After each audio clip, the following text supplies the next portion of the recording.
அந்த வெட்டருவாம் மீசைக்குத்தான் எட்டூரும் பணிஞ்சிருக்கும். அவ தொட்டு தந்த நெல்லுமணி முப்போக விளைஞ்சிருக்கும். எழுந்தா மலை போல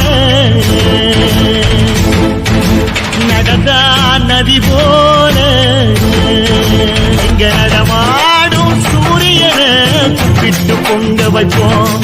எங்க பசி தீர்த்த தருமனுக்கு அந்த வெட்டருவாம் மீசைக்குத்தான் எட்டூரும் பணிஞ்சிருக்கும்.